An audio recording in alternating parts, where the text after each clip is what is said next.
ఇప్పుడు మీరు గోల్ పెట్టుకున్నారు, చాలా పట్టుదలతో ఉన్నారు, యూఆర్ గెటింగ్ ఇట్. మీ గోల్ మీరు ఒక 6 నెలల్లో రీచ్ అవుదాం అనుకున్నారు, సంవత్సరం పట్టింది. పట్టుదలతో ఉండొచ్చా? కొద్దో గొప్ప ఉండొచ్చు.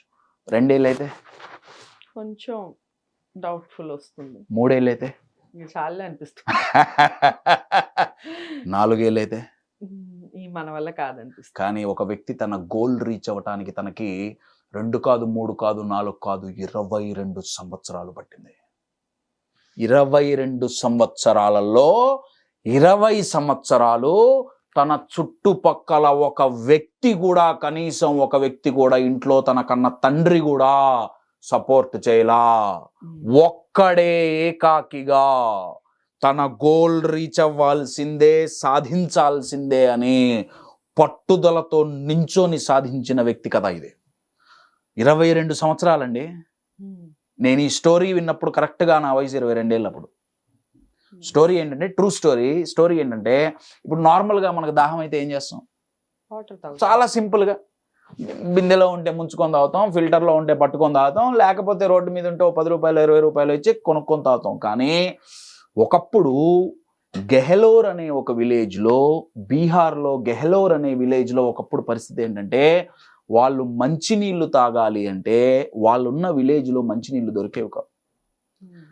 గెహలోర్ అనే ప్రాంతం ఇక్కడ ఉండేది, వజీర్గంజ్ అని ఇంకో ప్రాంతం ఇక్కడ ఉండేది. గెహలోర్ వాళ్ళకి ఏం కావాలన్నా, మంచినీళ్ళైనా, ప్రాథమిక సదుపాయాలు అంటాం కదా, హెల్త్ అయినా, గవర్నమెంట్ స్కూల్ అయినా వజీర్గంజ్కు పోవాలి. కశ్యప్ పోవచ్చుగా, ప్రాబ్లం ఏంటి? పొయ్యి రావటానికి 140 కిలోమీటర్లు డిస్టెన్స్ ఉంది. 70 కిలోమీటర్లు పోను, 70 కిలోమీటర్లు రాను. ఎందుకు అంత డిస్టెన్స్? ఎందుకంటే ఈ 2 విలేజెస్ని ఒక పెద్ద 350-360 అడుగుల పెద్ద పర్వతం సెపరేట్ చేస్తుంది. నా ఈ గెహలోర్ నుంచి ఇక్కడ వజీర్గంజ్ మధ్యలో పెద్ద పర్వతం. There are 2 ways. ఒకటి, ఈ చుట్టూ తిరిగి వెళ్ళాలి, బై రోడ్ వెళ్ళాలి అంటే పోను 70 కిలోమీటర్లు అప్రాక్సిమేట్గా, రాన్ 70 కిలోమీటర్లు, 140 కిలోమీటర్లు. దేనికి? మంచినీళ్ళు తెచ్చుకోవడానికి. సో వీళ్ళు ఏం చేసేవాళ్ళంటే, ఇంత ట్రావెల్ బదులు పొద్దున్నే సూర్యోదయానికి కొండెక్కేవాళ్ళు. అటువైపు దిగేసి వజీర్గంజ్ వెళ్ళి బిందెల్లో, కుండల్లో మంచినీళ్ళు అవన్నీ పట్టుకొని, కావాల్సినవి కొనుక్కొని, మళ్ళీ కొండెక్కి సాయంత్రం కల్లా కొండ దిగి గెహలోర్ వచ్చి అలా 4-5 రోజులు ఆ మంచినీళ్ళు కానీ ఏదైనా ఉపయోగించుకునేవాళ్ళు. కానీ ఇది చెప్పినంత ఈజీ కాదు. You're getting it. ఏ గవర్నమెంట్ హెల్ప్ చేయాల. You're getting it. ఒకరోజు ఏమైందంటే, ఇప్పుడు నేను చెప్పబోయే వ్యక్తి ఎవరైతే ఉన్నారో, 22 ఏళ్ళు పట్టిందననే ఆ వ్యక్తి ఎవరైతే ఉన్నారో, ఆ వ్యక్తి వాళ్ళ భార్య, ఆవిడ పొద్దున్నే లేచి కొండెక్కి వజీర్గంజ్కి వెళ్ళి బిందెల్లో నీళ్లు నింపుకొని తల మీద పెట్టుకొని కొండెక్కి గెహలోర్ వచ్చేటప్పుడు కాలు స్లిప్ అయ్యి పడిపోయింది. ఆ కొండ మీద దొర్లుతూ పడిపోయేటప్పటికీ తల పగిలింది. గెహలోర్ దిగేటప్పుడు పడింది. మళ్ళీ ఒక మెడికల్ ట్రీట్మెంట్ కావాలంటే ఎక్కడికి పోవాలి? వజీర్గంజ్ పోవాలి. మళ్ళీ కొండెక్కి దిగి వజీర్గంజ్ పోయేలోపు, ట్రీట్మెంట్ ఇప్పించేలోపు బ్లడ్ బాగా కారిపోయి తను చనిపోయింది. ట్రూ స్టోరీ అండి, తను చనిపోయింది. ఇలా ఆ ప్రాంతంలో ఎంతో మంది చనిపోయారు. చనిపోయినప్పుడల్లా ఆ ప్రాంతంలో ఉన్న వాళ్ళు ఏమన్నారంటే, మా కర్మ, నెత్తి బాదుకొని మా కర్మ, మాకు హెల్ప్ చేసే వాళ్ళు ఎవరూ లేరు, మాకు సపోర్ట్ చేసే వాళ్ళు ఎవరూ లేరు, మా జీవితం ఇంతే, ఇది మా దురదృష్టం, ఇక్కడ పుట్టటమే మా దురదృష్టం అని బాధపడేవాళ్ళు. కానీ ఈ వ్యక్తి తన భార్య చనిపోతే బాధపడలా, కోప్పడ్డాడు. తనన్నాడు, నా వైఫ్ని, నా లైఫ్ని పాడు చేసింది ఏమన్నా ఉంది అంటే ఈ పర్వతం, నేను దీన్ని ఉండనివ్వను.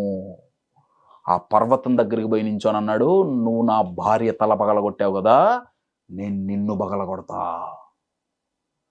జనాలు అన్నారు, పిచ్చోడివే, పర్వతాన్ని పగలగొడతావా? ఆ రోజుల్లో జేసీబీలు, బాంబులు, తొక్క ఏం లేవండి. I'm talking about 1962. ఆయన అన్నాడు, నేను పర్వతాన్ని పగలగొడతా. ఒక్కడే ఎవ్వరి సపోర్టు లేకుండా ఒక సుత్తి, ఒక గుణపం, ఒక పార, ఒక తాడు పట్టుకొని పొద్దున్నే సూర్యోదయానికి పర్వతం ఎక్కేవాడు.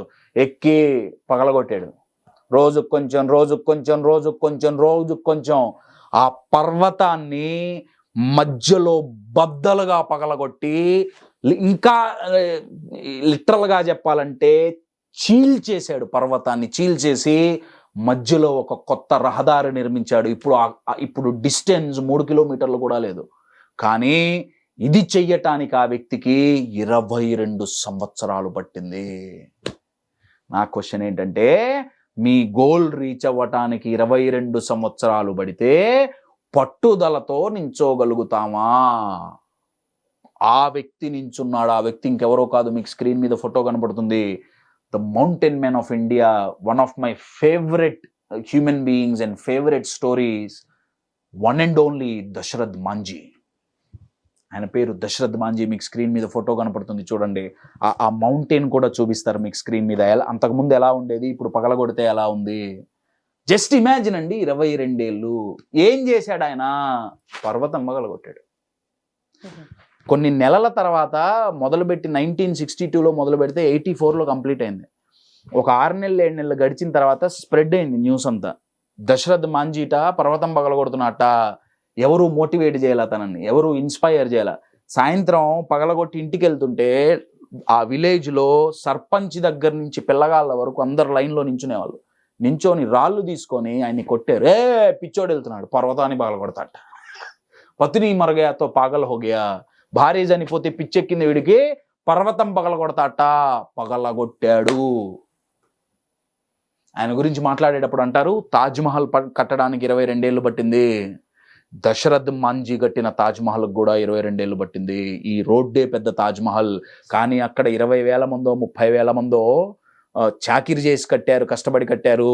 కానీ ఇక్కడ ఒక్కడే మై డియర్ ఫ్రెండ్స్, ఒక్కడే.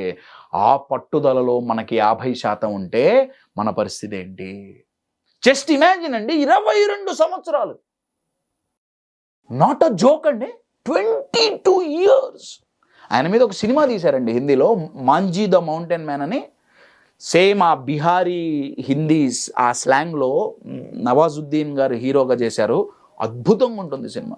దాంట్లో ఒక సీన్ ఉంది. సీన్ ఏంటంటే, అప్పటికి 5 ఏళ్ళు 10 ఏళ్ళు అయిపోయింది ఆయన పగలగొట్టడం మొదలుపెట్టి. అయినా జనాలు సపోర్ట్ చేయాల. ఒక న్యూస్ రిపోర్టర్ ఆయన దగ్గరకు వచ్చారు. అప్పట్లో యూట్యూబ్లు ఏం లేవుగా, only papers, right? Digital media లేదు, ప్రింట్ మీడియానే. ఒక న్యూస్ రిపోర్టర్ వచ్చి ఆ మౌంటైన్ దగ్గరికి వెళ్ళి దశరథ్ మాంజీని కలిసి, మీరేనా దశరథ్ మాంజీ, పగలగొట్టేది మీరేనా? నేనే, ఏంటి చెప్పు, ఎలా కొడుతున్నారు మీరు? 10 ఏళ్ళు అయిపోయింది, 12 ఏళ్ళు అయిపోయింది, ఇంకా అసలు ఏం కనబడట్లా, పగులుతుందో లేదో తెలియదు, మీరు ఎలా మోటివేట్ అవుతున్నారు? ఆయన అన్నారు, నువ్వు ఎందుకు అడుగుతున్నావు ప్రశ్న? రిపోర్టర్ అన్నారు, నేను జర్నలిజంలోకి వచ్చింది సమస్యలు ఏవైతే ఉన్నాయో ప్రజలకి అవి హైలైట్ చేసి చూపించాలని వచ్చా, నిజం మాట్లాడాలని వచ్చా. కానీ నా బాస్ చెప్పిన న్యూసే రాయాలి, ఎవరికి సపోర్ట్ చేస్తూ రాయమంటే రాయాలి, నాకు నచ్చట్లా, పట్టుదల పోతోంది. ఆయన అన్నారు, నీ అంతటి నువ్వే న్యూస్ పేపర్ ఎందుకు స్టార్ట్ చేయకూడదు? ఈ వ్యక్తి అన్నాడు, సరదా అనుకుంటున్నావా? నా అంతటా నేను న్యూస్ పేపర్, ఏదో పెద్ద సలహా ఇచ్చావు కాశ్యప్ ఇచ్చినట్టు, సరదా అనుకుంటున్నావా న్యూస్ పేపర్ స్టార్ట్ చేయడం అంటే? అంటే దశరథ్ మాంజీ ఆయన చూసి అంటారు, పర్వతాన్ని పగలగట్టడం కంటే కష్టమా? విదిన్ మంత్స్లో ఆయన సొంత న్యూస్ ఏజెన్సీ స్టార్ట్ చేసి ఫస్ట్ న్యూస్ దశరథ్ మాంజీ గురించి రాశారు. దాని తర్వాత దశరథ్ మాంజీ ఎవరో ప్రపంచానికి తెలిసింది. ఆయన ఒక డైలాగ్ అంటుండేవాడండి, జబ్ తక్ తోడుగానాయ్ తబ్ తక్ చోడుగానాయ్. ఎప్పటి వరకైతే పగలగొట్టనో అప్పటి వరకు నేను వదలను, ఇది పగలాల్సిందే, పట్టుదల.